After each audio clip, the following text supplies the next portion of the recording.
we've realized that people are saying 30 years into democracy, what is it that we have achieved?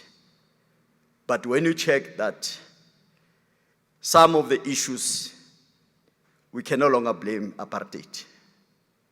From 1994, the black government was ushered in, and if we have failed for the past 30 years, we only have ourselves to blame.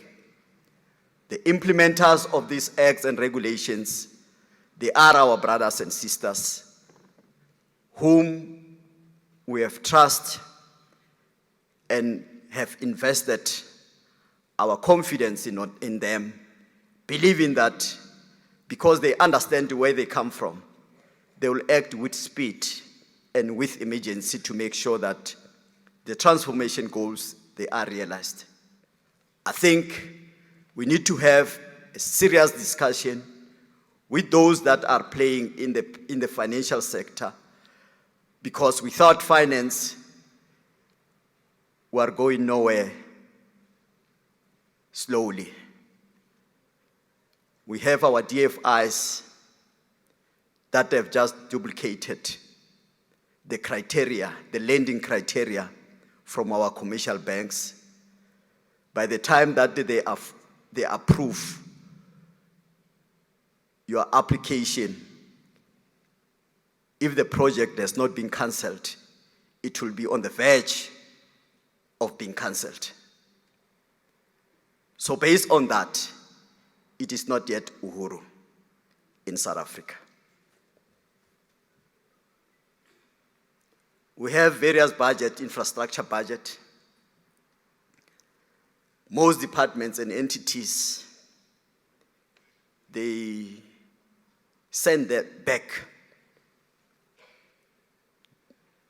a higher percentage of those budgets that were meant for service delivery, because most of them do not have the capacity and do not have the know-how in terms of implementing those projects. As BBCBE and our collaborators, we are making ourselves available to assist public entities, municipalities, and governments, departments,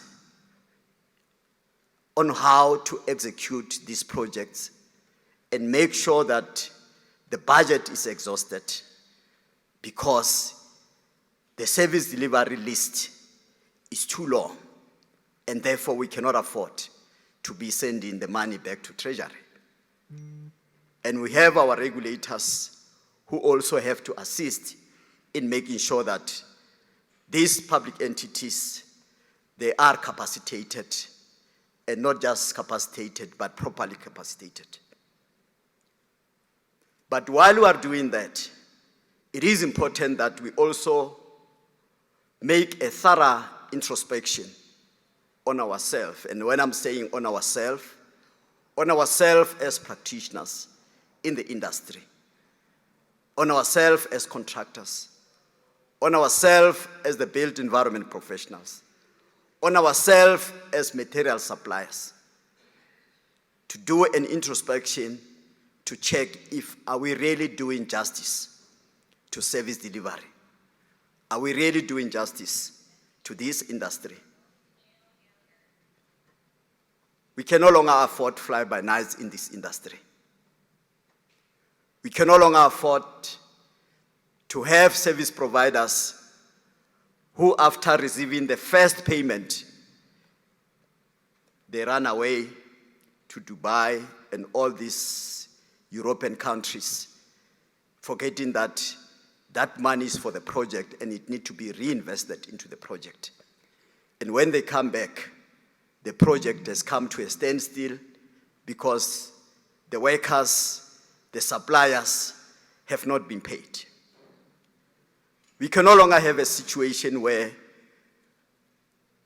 a week after the road has been constructed and completed and handed over, there is a pothole on that road. Then you ask yourself, those who were given the responsibility to monitor the delivery the design. When they sign off and say, we are satisfied that this project has been constructed in terms of the design, what happens to them? I think it is time that the professional bodies, they also up their sleeves in terms of making sure that those that are not doing good to this industry, they are scrapped off the roll or their licenses are taken away. And those contractors who waste, I call it a waste because even if they terminate your contract, they go and appoint, it is an extra cost and it is a delayed service to that community that deserve that service. So it is time that we fix the industry in both public and private sector. And as the BBCBE, we are ready to champion that process.